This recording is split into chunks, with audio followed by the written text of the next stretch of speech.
Ku izina rya data n'irya mwana n'irya mutima mweranda, amen. Bene wacu dusangiye ukwemera muri Yezu Kristu, ndabaramukije mu izina rya Yezu Kristu. Nitugire Kristu, dusabikanye ijambo ry'Imana riri muri Bibiliya mu gitabo c'amazaburi. Turi ku izaburi y'106, tuyihera ku karongo ka 30 tugeze ku karongo ka 40. Ijambo ry'umutwe twisunga riravuga ngo ubuhemu bw'Isirayeli no kudahemuka kw'Imana. Penehasi arahaguruka ashinga ingingo cakiza gica kirahera. Ibyo bituma bemeza ko ari intungane uko imbyaro zagiye zirakurikirana na ntaryo. Barashavuje umukama ku mazi y'Imeriba. Musa amererwa nabi kubera bo. Batuntuza umutima wiwe bituma ahuruduka mu majambo. Ntibahoneje ibihugu umukama yari yababwiye. Barahava bivanga n'amakungu biga gukora nkayo. Bakoreye ibigirwamana byayo bibabera umutego. Abahungu babo n'abakobwa babo babagize imbagwa bahereza amashitani. Basheshe amaraso y'intungane, amaraso y'abahungu babo n'abakobwa babo. Babagize imbagwa bahereza ibigirwamana bya Kanahani. Hanyuma igihugu gihumanywa n'ayo maraso.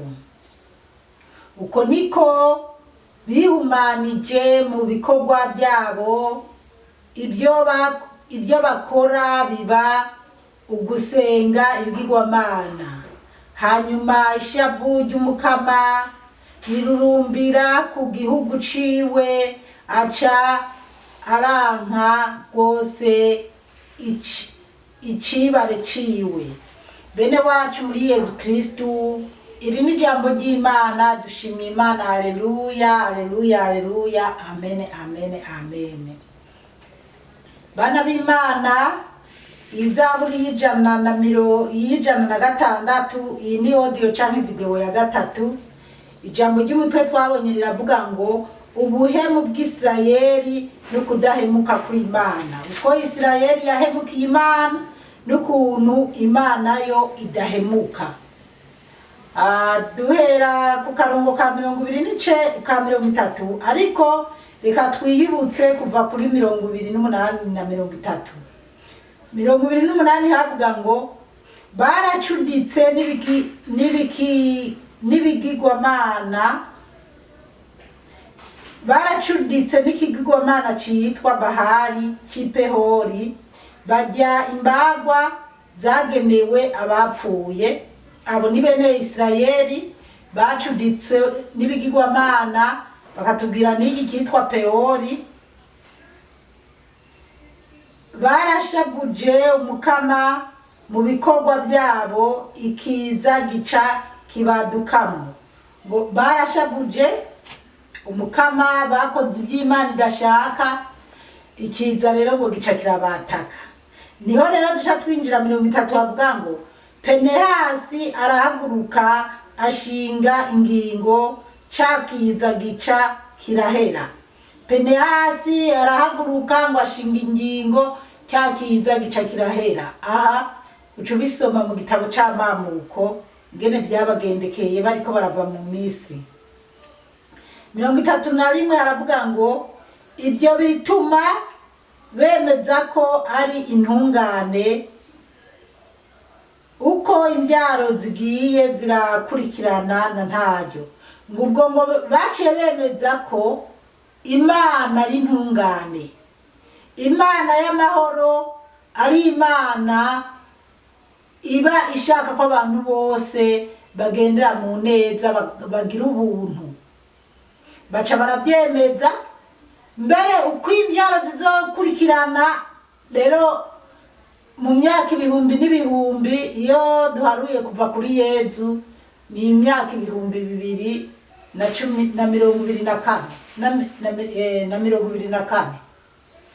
Ariko imbere ya Yezu imyaka ni ibihumbi n'ibihumbi kuva duhereye kuri aba banyamisiri, aba banyisirayeli bariko barimuka bava mu Misiri, niho baciye bemeza ko Imana ari inyembabazi, ari ntungane, uko imbyaro zizoza zirakurikirana.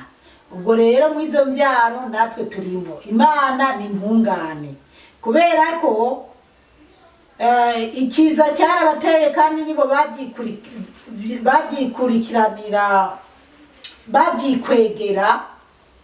Ikiza kirabatera kugeza naho na Mose yacuze inzoka arayimanika. Imana imubwiye ati cura inzoka yimanike ku giti, abayiraba bazoze barakira. Basi bo baranamupinga, ariko nyuma ndibaza iyo bari Peniyasi nyene yavuze ati nyamara mushatse muraba. Ijya nzoka rero imanutse ku giti barayiraba, nyuma barakira. Baca barabona ko Imana ari inyembabazi, kuko nibo nyene bari bikwegeye ingwara zivuye ku mirire mibi yo kumva ko barosi bariko barajya inyama, bariko barajya iby'imitima yabo ishaka, ariko bakabijyana ubuhubuko bigatuma bagwara. Hanyuma kandi n'ukutagwara byose nyuma bagiye bahura n'ibiza, babategwa n'inzoka ziza zirabajya zibakomora kubera ubugaba bwabo bwo kutumvira Imana. Imana yo mu ijuru idutabare cyane. Aribyo natwe biduhanamiye muri iki gihe, ibyago, ingorane, kubera natwe tutumva. Ubwo rero nk'uko Mose yamanitse inzoka mu butayu, abayiravye bose bagakira, kandi cyari igishushanyo, niko natwe turangamiza umusaraba Yezu amanitsweko. Ntabwo abandi baraduseka, hari n'amashengero adamanika umusaraba mu isengero ryabo, ngo ntibashobora kumanika umusaraba Yezu yarawuvuyeko. Ariko bijya nibaza ku Agatolika no ku bandi bemera Yezu Kristu, wemera Yezu Kristu by'ukuri nirazima amanika umusaraba, habe ko igishusho umuntu abambye, tubone nyene ko Yezu yabambwe. Murabona benshi umusaraba uzosanga uko bawukoze cyangwa uko bakoze ujya muntu, ariko uko bakoze igishushanyo urabona ko mu nda inzara yari inzara. Rero gutyo bikwibutsa ukuntu Yezu yababaye kubera wewe nanje. Rero turangamiza umusaraba no muri iyi minsi, no muri ibihe turimo. Benshi bariko barapfa bagize ukutumva, ariko abantu baraba umusaraba ntibazopfa, bazobandanya kubaho. Si ukuvuga ko ari urupfu, niko ndavuga abantu benshi bari gupfira mu byaha, bagapfa giturumbuka bagapfira mu byaha kubera batemera Yezu. Mugabo wemera Yezu Kristu naho yopfa ari agisita cyangwa ibikini, mu nzira zose zishoboka agapfa, ariko ubuzima bwiwe ntibuba buzimanganye, buzokwama bubaho. Reka tugende kuri 32 havuga ngo barashavuje umukama ku mazi y'Imeriba, Musa amererwa nabi kubera bo. Ngo barashavuje umukama ku mazi y'Imeriba, ngo bituma Musa amererwa nabi kubera bo. Bashavuze umukama ku mazi y'Imeriba. Murazi ko Musa bonyene baramuturubika ngo barabuza amazi, baragize iki? Byatumye Musa anavuga nabi canke se amererwa nabi. Murazi ko ari n'ahantu Imana yumva ataba abantu miranda bahonye. Ariko reka tuje kuri 23 bavuga ngo batuntuza umutima wiwe, bituma ahuruduka mu majambo. Aha niho nashaka kugira dusigukirwe neza. Hajya Musa yahurudutse mu majambo, nuko Musa bo baragumukanye Musa bavuga ko bakeneye babuze amazi yo kunywa bagowe bahangayitse batuka Musa bagize iki mugabo Imana irabwira Musa ati genda ukubita inkoni hanyuma amazi araza bamwe ariko Musa acaraniyemera nawe ubwibone bwari bwatanguye kuza atangura kwibona yumva kumenga arakomeye nkaho ari we azanye ayo mazi kandi ari gukubita ko rimwe aca kubita kabiri Imana ikirashavura rero niho Musa yahudutse avuga amajambo atabereye kwayo mazi y'Imeriba avuga ati mbese nyene yishize hejuru kumbure kandi nuko niko kuri bituma avuga amajambo atariyo kandi ibyo bituma Imana irakara kubera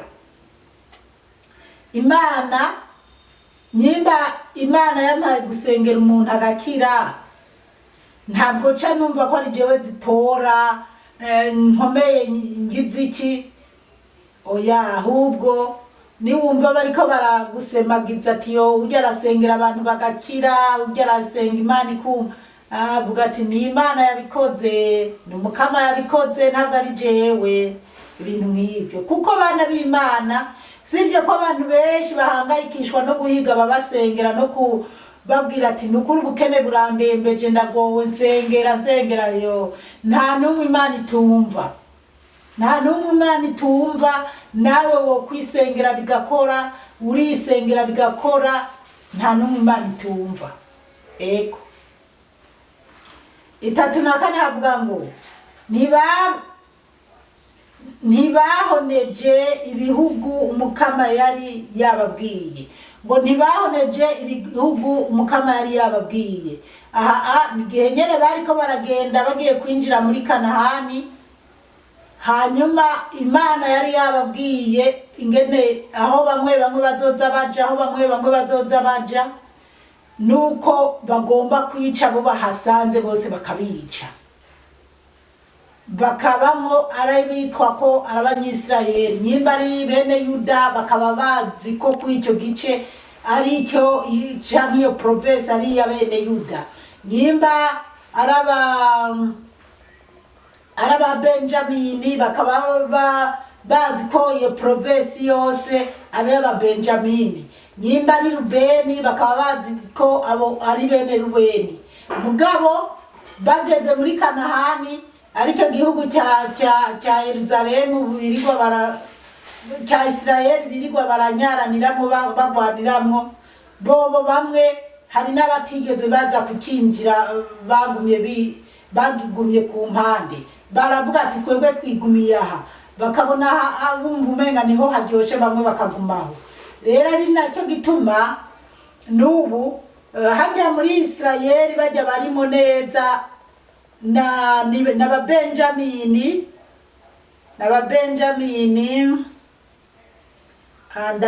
ndibagiye abandi gusa n'abayuda n'ababenjamini rero abandi 10 ntabwo barimo hajya nabone bariko barahananira kwinjiramo hajya mugabo kandi iki gihugu cya Kanahani turazi neza ko ari Kamu kandi kujya Nowa yari yavumye Kanahani avumwe rero cya gihugu agaca Imana ikigabira abazoturuka kuri Yakobo bene Israeli rero niyo mpamvu mubona n'ubu cya gihugu kiri mu ingorane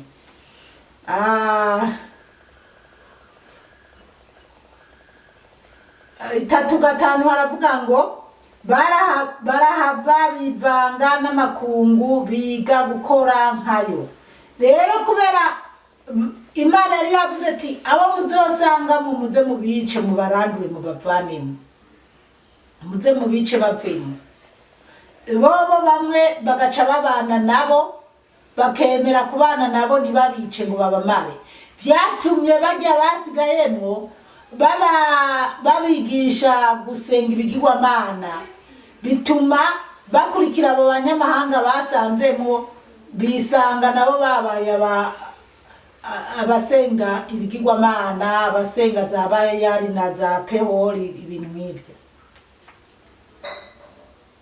3:6 baravuga ngo bakoreye ibigirwamana byayo bibabera umutego. Bakoreye ibigirwamana ngo bituma bibabera umutego. Ibigirwamana byabo basanzemo basidutse basigaye basenga ibigirwamana byabo bantu bari barasanze muri icyo gihugu. 3:7 abahungu babo n'abakobwa babo babagize imbagwa bahereza amashitani. Ngo abakobwa babo n'abahungu babo nabo babagize imbagwa bahereza amashitani. Murazi ko kiriya gihe umwana yarahereza, ariko ngaha tunahatebe. Kiriya gihe barahereza abana, bakabahereza amashitani, bakabahereza ibigirwamana. Rero naba ngo babahereje, babagize imbagwa bahereza amashitani. Bana b'Imana rero tukiri ngaha tuze turaraba neza abana b'Imana, bantu dusenga, bantu musenga. Iki ni igihe cyo kwikosora. Umuntu akaraba mu muryango wiwe ko atangorane z'ubupfumu canke uburozi zoba zirimo, canke iyo hari igihe nama ntekereza nkibaza, niyumvire nyimba mu muryango nkanabaza. Mugabo nigeze kubona rimwe gusa haje mushiki wa papa ariwe ariko araza avuga icyo gihe papa yari amaze igihe agwaye. Uwo mushiki we rero aca yumvisha ko ubwo bari uburozi, ko boja mu bapfumu n'ukazana umupfumu muhiri wacu. Mugabo haraheze iminsi papa aradukoranya, turiko turasenga. Icyo gihe urumva wamenga ibyo gusenga yabivuyemo, kubera mushiki we twarasenga, mugabo mushiki waza kumuvangira. Papa aravuga ati twarahemukiye Imana, ati mushikanje yazanye umupfumu ngaha, niwe yankwegeye ingorane, ati nukuri Imana itubabarire. Arabyiga yasana. Rero hari igihe wumva ngo yatewe n'umuzimu w'abanasenge, ngo yatewe n'umuzimu w'abanyagokuruza. Imana yo mwijuru dutabare cyane. Rero hari igihe senga avuga nti Imana, ndagushima ko ababyeyi banje batabayemo abapfumu n'abarozi. Ndagushima ko atabamasenge nyimba barabigiye mu mugabo aho ngeza ndabona jewe ko atangorane mfitanye nabo bamasenge nyimba ari n'abandi. Ibyo nibyo gushima Imana. Bana b'Imana rero n'uyu munsi abantu benshi batambira abana babo ibigirwamana. Muze murabe, hariho umuntu agira ibibazo mu muryango kubera ibintu byo mu miryango y'iwabo, canke ibintu se na nyina bakora, canke nyogokuru na sokuru bakora.